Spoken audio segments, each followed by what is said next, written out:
Hello. Hi, everyone. How are you doing today? I'm back. It's a little bit late today, but I thought I should come in anyway and give you a few updates before the end of the night. I had a very, very busy day today, but I think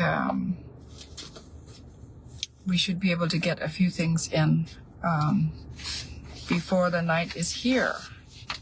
Congratulations to our own Dr. Lina Zedriga, President in place of His Excellency Kyagulanyi Ssentamu. We're happy to hear that he's safe and he's out of the country, out of danger, out of Museveni's funds. We've seen some interviews where he has come out saying that as soon as when you hear or watch this video, it'll mean that I've left the country. And indeed, our president is safe and is out of Uganda right now. He left yesterday, which was the March 16th. Was it yesterday? I think yesterday. But he's safe. He's doing well.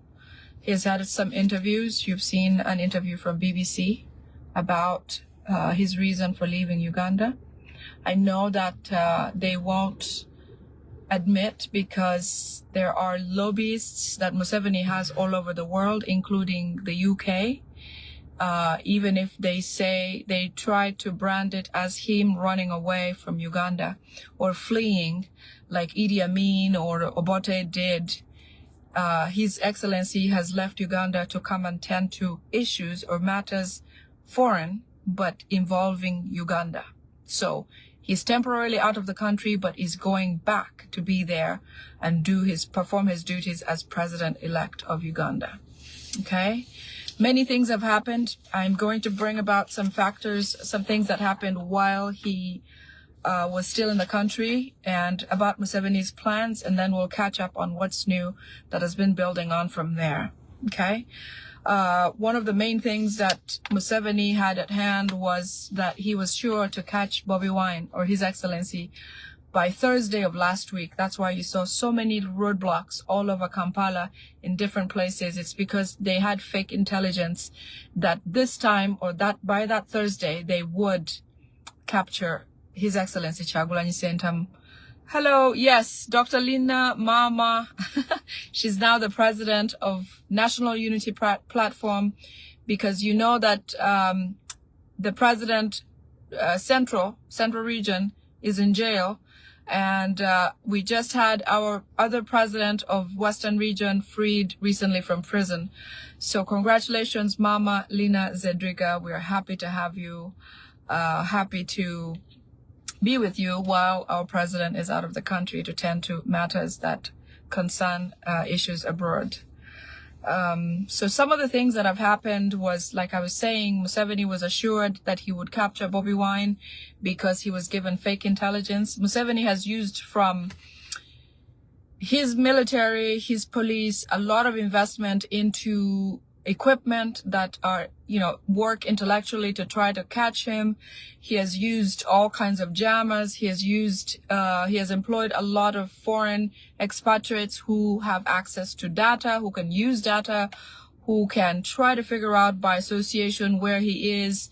AI is now in place, all kinds of things so that he can capture him. But unfortunately, Museveni has failed. And obviously, this is a new generation. We have a way, we have our gifts that were given to us for our generation that will serve us, and not the Museveni's generations. Whatever he believes in, he can't use toward us because we're a different breed and use different knowledge and gifts that were given to us. So anyway, among the things that he had planned, Museveni was to capture His Excellency Kyagulanyi Ssentamu by all means and get him to him, have his soldiers capture Kyagulanyi and take him to him. And among his plans were that he wanted to be able to destroy or to amputate His Excellency Kyagulanyi's legs to cause him something in the Constitution that does not allow for an incapacitated human being to be eligible to run for president or be president of a country. And so among his several things, he was relying on the fact that he could cause some issues physically to the president, to BOBI Wine, so that he is not eligible to run in 2031. You know, these guys are planning for years ahead. You know, they're thinking 2031. They didn't even swear in yet. Nobody is a sworn-in president yet. But Museveni and his people, this is how come they captured Uganda for many, many years to come, from the time that they started to see themselves as existing in Uganda and owning Uganda. They have cast their web so far because they planned ahead. So this, in his plans, they're already looking to 2031, even though there's not a sworn-in president yet. Okay, so Museveni plans on, you know, as I mentioned, he had so many different ways to try to catch him, including witch doctors. Apparently, there's one who came from Congo, who he brought in. Apparently, was told that he's a super expert and would make sure he'd find His Excellency Kyagulanyi, which he tried, and that didn't work. So there were plans, you know, the Damulira group, who are the ghetto structures by Damulira. Those groups of people were to be used to, you know, perform different criminal activities in Kampala, which they had already started doing, but none of them was really taken seriously or recorded or talked about by the police, because they're trying to accrue several different cases that they can use to pile on him and try to catch him on different avenues, on different crimes to be filed against him. They have planned on several districts, had already, for example, the lady Lakea Gloria from Gulu High Court, the one who has been arrested, I think a week ago. It is claimed that she took a picture of an arrest case, of a case that has been filed in Gulu courts on His Excellency Kyagulanyi Ssentamu. So the plan was that to have several cases filed in different places. If you remember some of my videos before, I talked about His Honorable Keloriem being used to compile several cases, have them filed in different courts and different districts in Uganda, so that when they capture BOBI Wine, besides going from court to court to court, there will be lots of other crimes registered associating him to those crimes, even if he was not present. So they took effort to have these other groups of the Damuliras to start committing those crimes, have them filed, awaiting to attach his name or append his name to those crimes and make it even juicier. So, you know, in all efforts that Museveni makes, he doesn't understand that God has other plans for Uganda, that God has other plans for His Excellency Kyagulanyi Ssentamu. So no matter what he did or everything that he has planned, it has all fallen on deaf ears. It has not worked because our president was able to get away. The charges that were to be filed were supposed to be filed in different regional courts against him, and in 19 districts, to be precise. 19 districts would have a case against His Excellency Kyagulanyi Ssentamu. Cases like aggravated robbery, rape, blocking roads, attacking the police, especially gathered from his speeches. You know, times when His Excellency stopped or made his speeches or was banned from going into certain places, he stopped and made certain speeches. And so they want to use some of those, like, for example, when he was in Gulu, he mentioned, you know, the deaths of the Acholi leaders whose deaths have not been explained. We can't tell who killed who or what happened to who. There's really no clear history. Like Lokech, for example, we don't know surely. I know what I found out that happened to him and how he was killed. It stemmed from coming from Sudan, from Somalia, and Faith, the woman, General Faith or somebody, the Kinyarwanda lady who's called Faith. That is the reason why General Lokech was killed, because General Lokech said something about him being the next president of Uganda and Faith being a first lady. And so she took it right back to Museveni, and that was enough to kill Lokech. But there are other killings, like the speaker, former speaker, you know, that is not explained. Several other, Walter Ochara, you know, people just, all of a sudden they're powerful, all of a sudden they're gone. No explanation, no details, nothing. So some of the speeches like those that he used, for example, he was in Gulu when they stopped him from getting away. That brief speech has been used to file a case against him in Gulu to try to incriminate him for the statements that he made. In different places, he said things such as, you know, Ugandans, let's come up, let's stand up, let's rise up.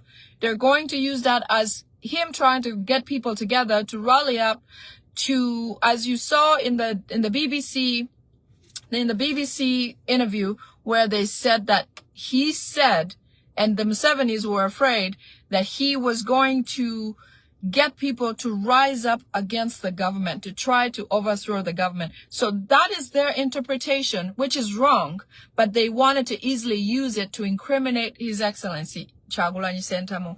So the cases were to be filed, including those that were committed already by the ghetto structures, those structures that are by Damulira and Kaihura behind it, obviously. The issue of Egali, which he uses as a statement, it is a metaphor to say, prepare yourselves, or get equipped, or get knowledge of, or get skilled with, which is a metaphor to mean be ready for what happens, because they're going to steal the election. You know, Kyagulanyi saw this way ahead. He knew that this was coming. So Egali, which I know very well because I speak some Luganda, it means preparing yourself, even if it means educating yourself about arming yourself with the Constitution and the laws of the land and everything that benefits us to try to get ahead. The Museveni interpretation, because all he thinks about is the power of the gun, okay, and the power of force, physical force. He interprets it as a metaphor that Bobi Wine uses to make his group or the NUP or change supporters violent. That is not what Egali means, but Museveni wants to use that against His Excellency, okay? So by Thursday, he thought he was going to do that, but that didn't work. And he's trying to divert the media, and he has invited bloggers and asked them to try to use to talk about, you know, to try to talk about different issues instead of focusing on the roadblocks and the things that Museveni is putting in place to catch His Excellency Kyagulanyi Ssentamu. He also increased the ransom to $1 billion for whoever knows any whereabouts. Apparently, there are several NUP leaders who are secretly working with Museveni.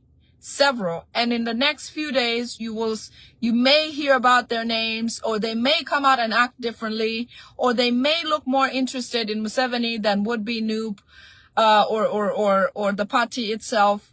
Apparently, a few, maybe up to three family members of His Excellency have accepted some sort of bribe from Museveni to be able to offer where he is, and also to work alongside Museveni more than their own son or brother or relative. So the names will come out, but several NUP members or executives, several, and other members are working secretly with the Museveni camp.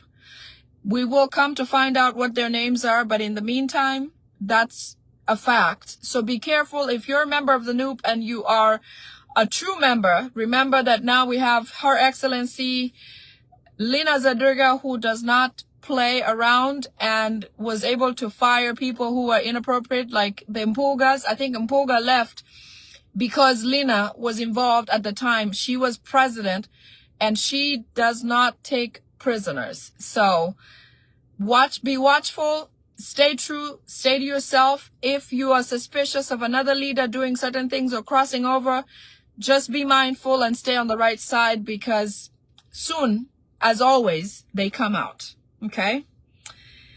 So the ransom amount, as I mentioned, has increased. to about $1 billion from Museveni to try to catch His Excellency. But now that he's out of the country, you know, too bad.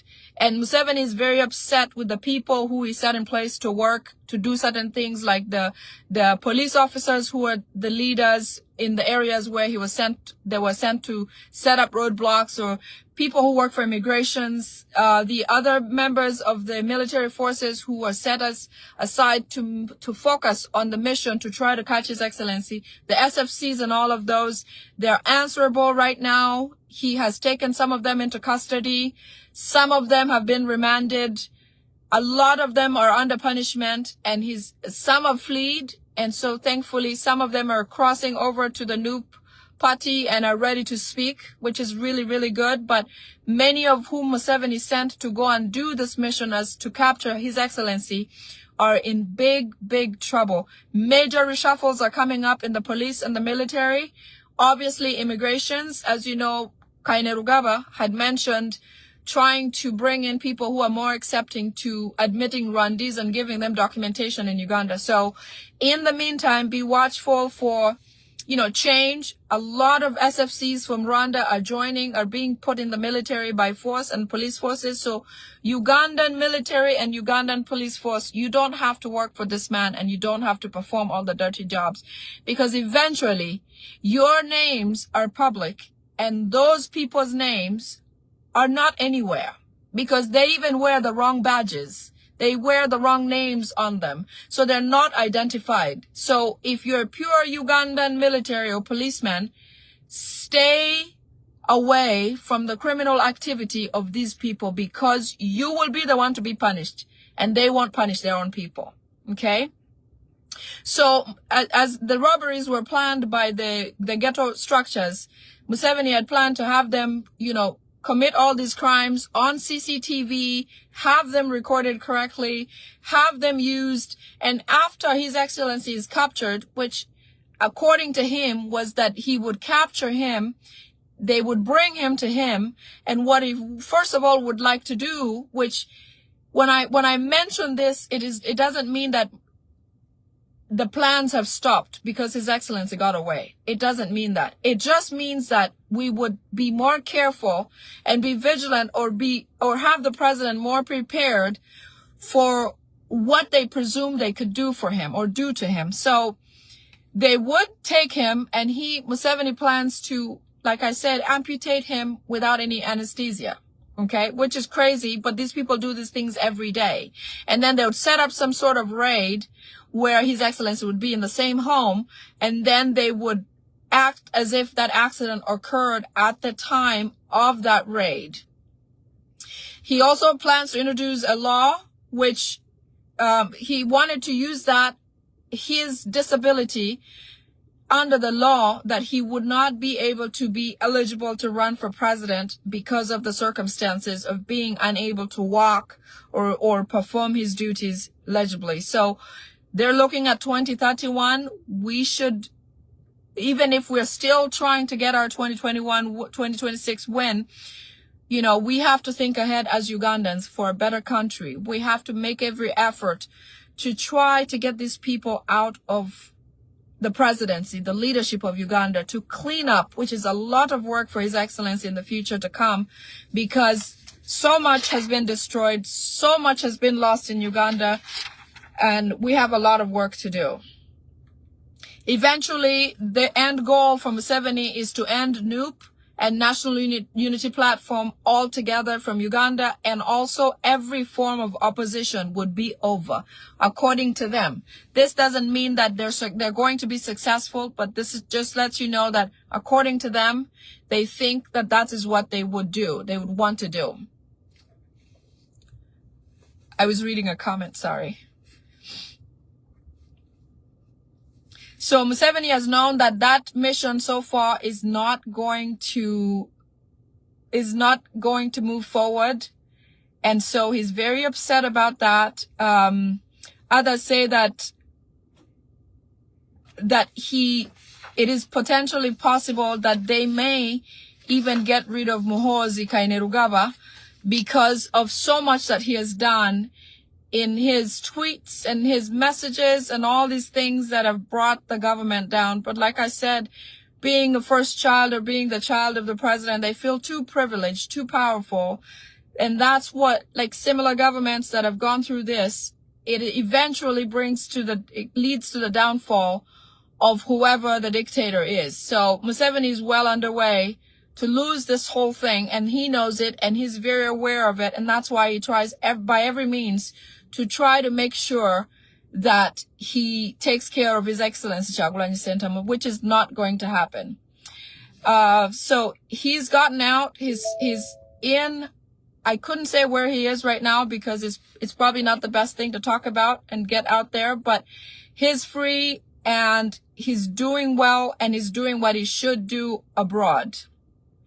Museveni has labeled Bobi Wine a global mistake because he has exposed everything about him, all his evils, everything Museveni has done. And so they feel like they've lost in Uganda, in Tanzania, in Rwanda, and in South Sudan recently. That's the last loss that they've made, because since South Sudan came public and since the West has brought about the facts of what's going on in South Sudan, he feels like he's losing on that front as well. Central African Republic is another place that they feel like they've lost. And so, you know, everything else may have felt like was set in place and that they were succeeding. But I can assure you that State House feels like the presidency is gone. So keep on what you're doing, do whatever you're doing, continue with it. You know, us being abroad, that we can speak, you know, because a lot of people back home can't. Continue speaking, continue fighting, continue doing what's good, what can help bring about the change that we need in Uganda. Okay? Moving on.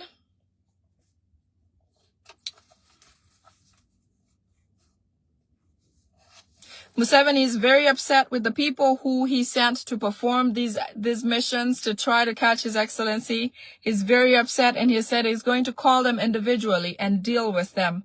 I understand everyone is very scared in State House right now. They're suspicious of each one. Museveni's staying by himself or sitting alone or going to his cows and not engaging people who work in State House. In fact, they've broken shifts to people working 2 days a week just so that they're not having shifts overlapping with the same people or different people coming in and out and sharing information. Museveni wants to catch who is sharing all this information and letting out this much out there. Okay?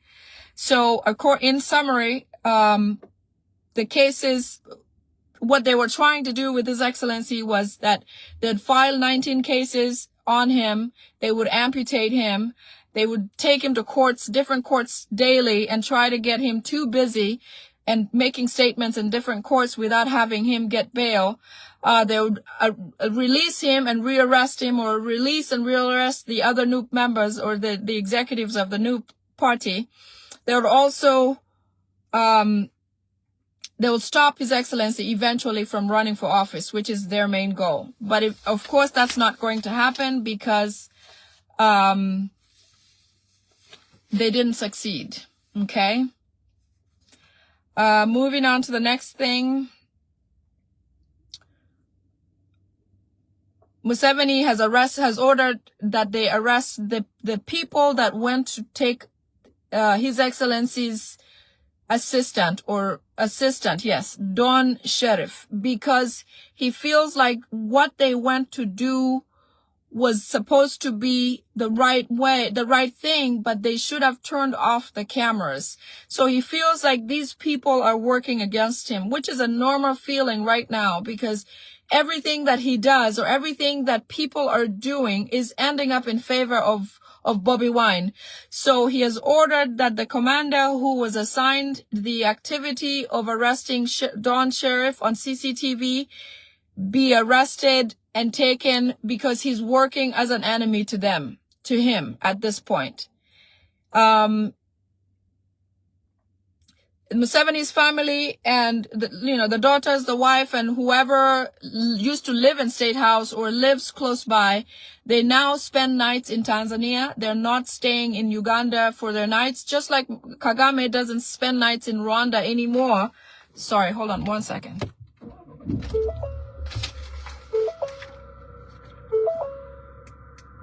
So just like Kagame spends nights in Uganda with Salim Saleh and all of them, the same thing is happening with the Museveni family. They're going to spend their nights in Tanzania daily because they're afraid of what could come as a surprise to them. They know that at any point in time, something is going to get them, okay?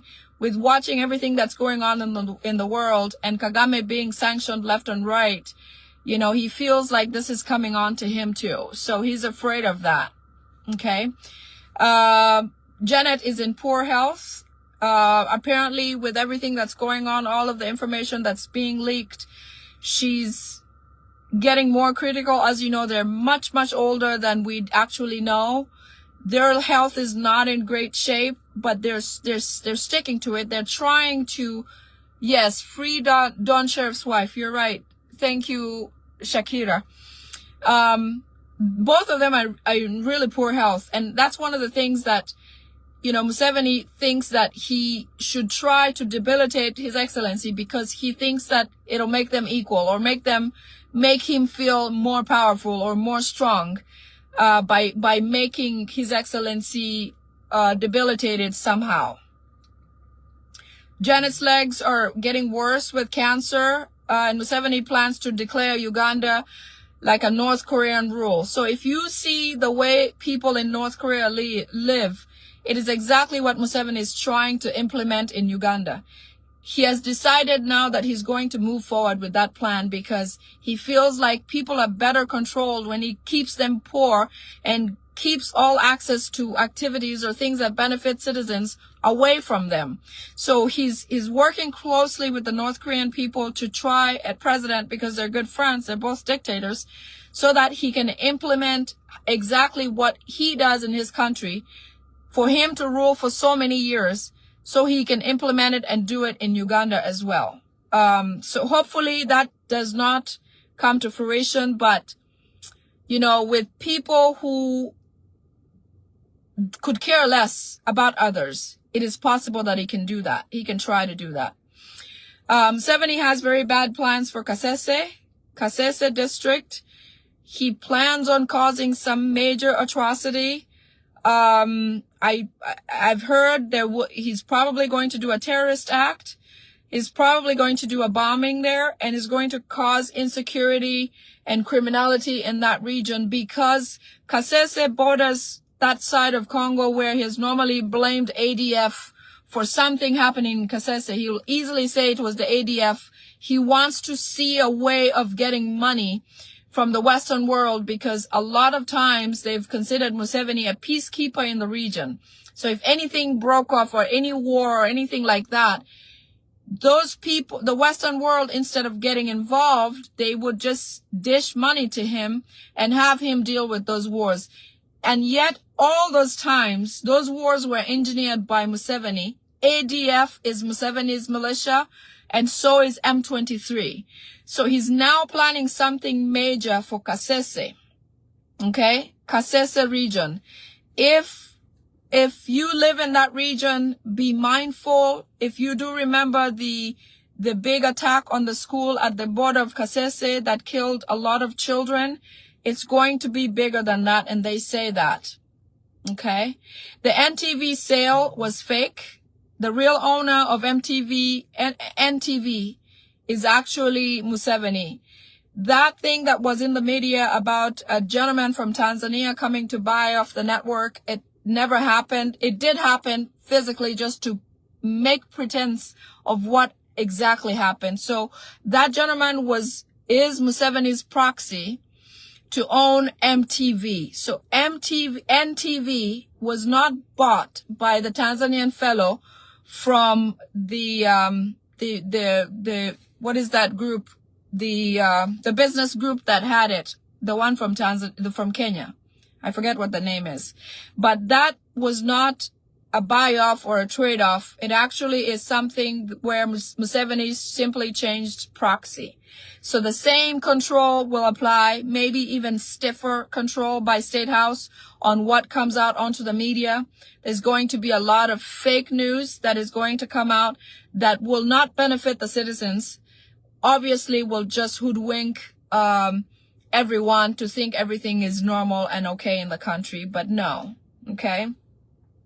Now that our president is out here in the diaspora, we are gearing up efforts to continue with the support. In fact, do even more. We're trying to rally to get more people out to peacefully protest, share information, fundraise, do whatever we can so we can help move things forward. There's going to be a lot and lots of interviews. So educate, share as much as possible, share facts. You know, whatever is happening out there at home that you can share with us so we can get it to the right place, please send them on. Okay. What else do I have to share?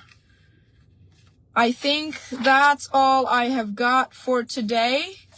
I will be coming back tomorrow. Obviously, it's gotten a little dark out here, but I'll bring back some more to share with you tomorrow. I hope you're going to have a great day. Good night and good evening or good morning in Uganda. I love you all so much, and I hope you have a great rest of your day. Thank you. Love you and leave you. Bye-bye.